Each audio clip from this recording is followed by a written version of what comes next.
Hello बच्चों, आज अपन अर्धवार्षिक परीक्षा का विषय गणित हिंदी माध्यम से इसका अर्धवार्षिक का जो पेपर है इसका हल करेंगे बच्चों। कक्षा चौथी का है, इसमें पूर्णांक 60 अंक का है, समय दिया है 2.5 घंटे। तो इस प्रश्न पत्र को अपन को हल करते हैं। इसमें प्रश्न एक दिया है, ईंट में कितनी सतह होती हैं? तो ईंट में कितनी सतह होती हैं? 6 सतह होती हैं। इसका सी नंबर का सही आंसर हो जाएगा। इसी के आगे अगला प्रश्न दिया है, प्रश्न नंबर 2। प्रश्न नंबर 2 में लिखा है कि 6, 9 और 2 अंकों से मिलकर सबसे बड़ी संख्या कौन सी बनेगी? तो कौन सी बनेगी? सी नंबर की 692। इसका सही आंसर होगा। प्रश्न नंबर 3 दिया है, एक इंजेक्शन में 5 मिलीलीटर दवा भरी जाती है तो 10 इंजेक्शन में कितनी दवा भरी जाएगी? तो इसका क्या आएगा? 50 मिलीलीटर, क्योंकि एक में कितनी 5 तो 10 में कितनी आ जाएगी? आपको गुणा कर देंगे तो कितना आ जाएगा? 50। तो इसका ये सही आंसर हो जाएगा। इसी के आगे अगला प्रश्न दिया है, प्रश्न नंबर 4। प्रश्न नंबर 4 में है 1/4 और 3/4 को मिलकर कुल कितने सेंटीमीटर होंगे? कितने सेंटीमीटर होंगे? तो अपन 1/4 धन 3/4 को जोड़ेंगे तो इसका एलसीएम लेंगे तो कितना आएगा? आपका यहाँ पर 4 आ जाएगा। इसका ऊपर 1 और धन 3 आ जाएगा, बराबर जोड़ेंगे तो 4/4, 4 से 4 काटेंगे तो 1 मीटर आ जाएगा। तो 1 मीटर बराबर कितना होता है? 100 सेंटीमीटर। तो यहाँ पर डी नंबर का सही हो जाएगा। इसके आगे प्रश्न नंबर 5 दिया है, दिए गए पैटर्न का अगला पद क्या होगा? तो यहाँ लिखा है 1z 3y 5x, तो यहाँ पे आ जाएगा 7w आ जाएगा यहाँ पर। तो सी आपका सही हो जाएगा। तो इसी प्रकार सभी सही विकल्पों को हल करना है। इसके आगे प्रश्न अगला दिया है, रिक्त स्थानों की पूर्ति कीजिए। नीचे दिए गए रिक्त स्थानों की पूर्ति कीजिए। प्रत्येक प्रश्न के अंक निर्धारित किए गए हैं। इसमें प्रश्न 6 दिया है कि 1000 ईंट की कीमत 1500 रुपये है तो 2000 ईंट की कीमत कितनी हो जाएगी? 3000 रुपये। तो इसमें अपन 3000 भर देंगे बच्चों। इसमें लिखा है 3 सेंटीमीटर बराबर मीटर के बराबर होता है कितने? 3 मीटर के बराबर। तो यहाँ 3 आ जाएगा। 1 जून 2023 को अंकों में लिखना है तो आपको लिखोगे 1/6/2023 जैसा अपन लिखेंगे इसमें बच्चों। इसके आगे प्रश्न नंबर 9 दिया है, एक सब्जी बेचने वाला एक दिन में 90 रुपये कमाता है तो 10 दिन में कितना हो जाएगा? एक दिन में वो 90 कमाता है। एक दिन में कितना? 90। तो 10 दिन में कितना आएगा? 10 गुणित 90 आ जाएगा, माने 900। तो वो 900 रुपये यहाँ पर आपको भरना है। इसी प्रकार अगला प्रश्न दिया है, प्रश्न नंबर 10, पैटर्न को पूरा करो। तो यहाँ पर लिखा है कितना? 41 और यहाँ पर 61। तो इन दोनों के बीच में कितने का गैप है? 20 का है। तो 20 का यहाँ जोड़ दिया और 20 यहाँ जोड़ेंगे तो कितना आ जाएगा? 101 आ जाएगा। तो इसी प्रकार हम सभी खाली स्थानों को भरेंगे बच्चों। इसके आगे प्रश्न नंबर 11 दिया है। प्रश्न नंबर 11 में है कि एक संदूक में कितने शीर्ष होते हैं? तो एक संदूक में कितने? 8 शीर्ष होते हैं। तो इस प्रकार हम इसको हल करेंगे। इसके आगे प्रश्न नंबर 12 है। प्रश्न नंबर 12 में दिया है कि एक बित्ते में 20 सेंटीमीटर होते हैं तो 4 बित्ते में कुल कितने सेंटीमीटर होंगे? तो इसका एक बित्ते बराबर कितना होता है? एक बित्ता कितना है? 20 का है। तो 4 कितने के हो जाएंगे? 4 गुणित 20 आ जाएगा यहाँ पर। तो कितना हो जाएगा? 80। कितना आएगा? 80 सेंटीमीटर। इसका आंसर हल हो जाएगा बच्चों। इसी प्रकार अगला प्रश्न दिया है आपको, प्रश्न नंबर 13 है। प्रश्न नंबर 13 में लिखा है कि 2 घंटे 40 मिनट में कुल कितने मिनट होंगे? तो इसका अपन ने हल करा है बच्चों। इसमें प्रश्न नंबर 13 का इसमें लिखा है कि 1 घंटे में 60 मिनट होते हैं तो 2 घंटे में कितना? 120 मिनट। तो 120 और 40 दिए थे आपके, तो कितना हो जाएगा? 160 मिनट इसका आंसर आएगा। इसी प्रकार हम इसको हल करेंगे। इसके आगे प्रश्न नंबर 14 दिया है। प्रश्न नंबर 14 में है, पासे के ऊपरी भाग किस आकार का होता है? तो पासे का ऊपरी भाग किस आकार का? पासा आपका ऐसा रहता है तो उसका ऊपरी भाग कैसा होता है जी? आयताकार होता है। तो अपन इसको क्या लिख देंगे यहाँ पर? आयताकार होता है। यहाँ पर आयताकार आ जाएगा। इसी प्रकार हम इसको लगेंगे। इसमें अगला रखा है 6 सेंटीमीटर व्यास वाले वृत्त की त्रिज्या क्या होगी? तो आपको 6 सेंटीमीटर का व्यास वाली एक वृत्त बनाना है। आपने एक वृत्त बनाया, इसका एक केंद्र बिंदु है, यहाँ से यहाँ तक की क्या है? ये व्यास है। और यहाँ से आपका यहाँ तक की दूरी क्या है? एक त्रिज्या है। तो ये कितनी होगी आपकी? 3 सेंटीमीटर। त्रिज्या कितनी हो जाएगी? 3 सेंटीमीटर। तो इसी प्रकार हम इसको हल करेंगे।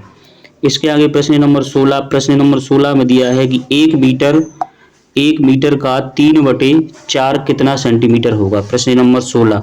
तो प्रश्न नंबर 16 का हल है इसमें किया है अपन ने। इसमें लिखा है कि 1 मीटर बराबर होता है 100 सेंटीमीटर। तो 100 सेंटीमीटर का 3/4 4 भाग निकालना है तो 100 का 3/4 कितना हो जाएगा 75 सेंटीमीटर। तो इसका सही आंसर क्या आएगा 75 सेंटीमीटर आएगा बच्चों। इसी के आगे प्रश्न नंबर 17 दिया है। प्रश्न नंबर 17 में दिया है कुतुब मीनार की ऊंचाई 72 मीटर है तो 50 मीटर से कितनी अधिक है। तो इसका हल अपन करें किया है अपन ने 17 का इसमें दिया है आपको कि कुतुब मीनार की ऊंचाई कितनी है 72 सेंटीमीटर। 50 मीटर से कितनी अधिक है वो, तो 72 में से 50 घटा दिए कितनी आ जाएगी 22 मीटर आ जाएगी। तो 50 मीटर से 22 मीटर अधिक है। इस प्रकार हम इसको हल करेंगे बच्चों। इसी के आगे प्रश्न नंबर 18 दिया है। प्रश्न नंबर 18 में लिखा है कि 8 सेंटीमीटर और 6 सेंटीमीटर को मिलाने पर कुल कितने सेंटीमीटर हो जाएंगे। तो इसको 8 सेंटीमीटर और 6 सेंटीमीटर को आप जोड़ देंगे इसको, तो इतना कहाँ आ जाएगा 14। तो यहाँ पर कितना आएगा आपका 14 सेंटीमीटर कुल हो जाएंगे। इसी प्रकार हम इसको हल करेंगे।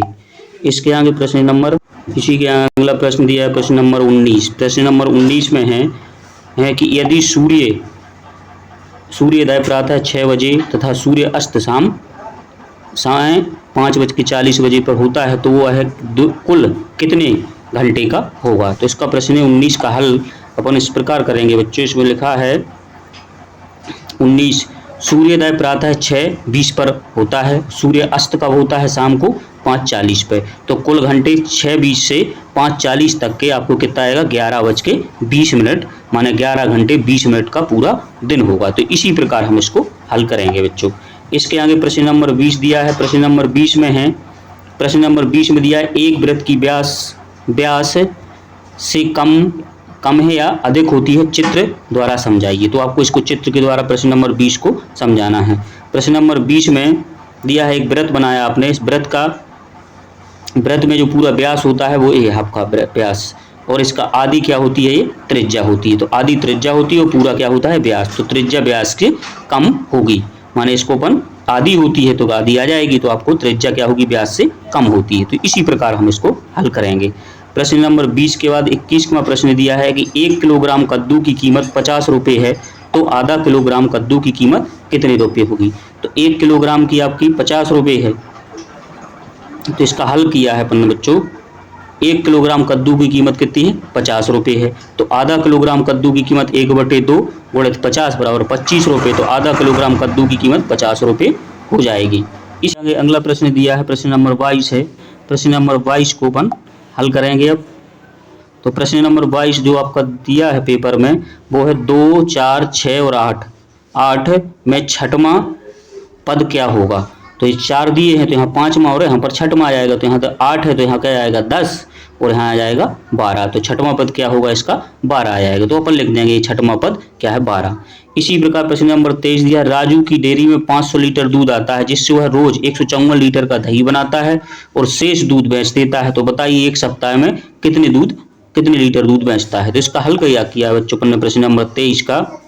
प्रश्न नंबर 23 का है कि राजू की डेयरी में कुल दूध आता है कितना 500 लीटर, वह रोज दही कितना 154 लीटर दूध का बनाता है तो शेष दूध 500 में से 154 को घटा देंगे तो कितना होगा 346 लीटर दूध उसका बचता है। तो वो एक दिन में 346 लीटर दूध बेचता है। तो एक सप्ताह में माने 7 दिन में इसको आप गुणा करेंगे तो इसका कितना आएगा 2422 लीटर दूध बेचता है। तो एक सप्ताह में कितना बेचता है 2422 लीटर दूध बेचता है। तो इसी प्रकार हम इसको हल करेंगे।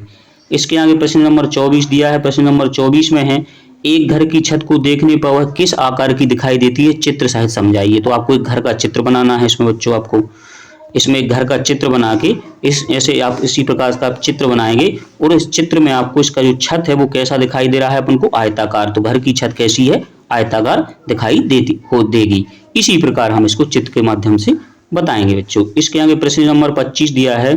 प्रश्न नंबर 25 में लिखा है कि यदि कोई व्यक्ति प्रतिदिन 75 रुपये कमाता है तो एक सप्ताह में कितने रुपए कमाएगा। एक व्यक्ति है वो प्रतिदिन 75 रुपये कमाता है 25 में का। इसमें लिखा है 25 में जो दिया है कोई व्यक्ति है जो प्रतिदिन में 75 रुपये कमाता है तो एक सप्ताह माने 7 दिन, तो 7 गुणे 75 माने 525 रुपये। तो एक सप्ताह में 525 रुपये कमाएगा। तो इसी प्रकार हम इसको हल करेंगे। इसके आगे प्रश्न नंबर 26 दिया है। प्रश्न नंबर 26 में लिखा है आपका कि एक दूध डेयरी में 15 लीटर दूध दूध से 500 मिलीलीटर के 28 पैकेट भरे जाते हैं, तो बताइए कितने लीटर दूध शेष बचेगा। तो 15 लीटर, तो इसका हल है अपन का 26वां जो प्रश्न दिया है, इसमें 1 लीटर दूध बराबर होता है कितना, 1000 मिलीलीटर। तो 15 लीटर बराबर 15 गुणित 1000 माने 15000 मिलीलीटर दूध हो जाएगा। तो 500 मिलीलीटर के 28 पैकेट भरे जाते हैं, तो 500 गुणित 28 बराबर कितना दूध भर जाता है पैकेटों में, 14000 मिलीलीटर दूध भर जाता है। तो शेष दूध कितना है, 15000 में से 14000 घटा दिए तो कितना बचा, 1000 मिलीलीटर दूध शेष बचेगा। तो शेष दूध कितना बचेगा, 1000 मिलीलीटर या 1 लीटर शेष बचेगा। तो इस प्रकार हम इसको हल करेंगे बच्चों। इसी प्रकार पूरे प्रश्न पत्र को हल करना है। वीडियो अच्छा लगा हो तो उसको लाइक करें और चैनल को सब्सक्राइब करें।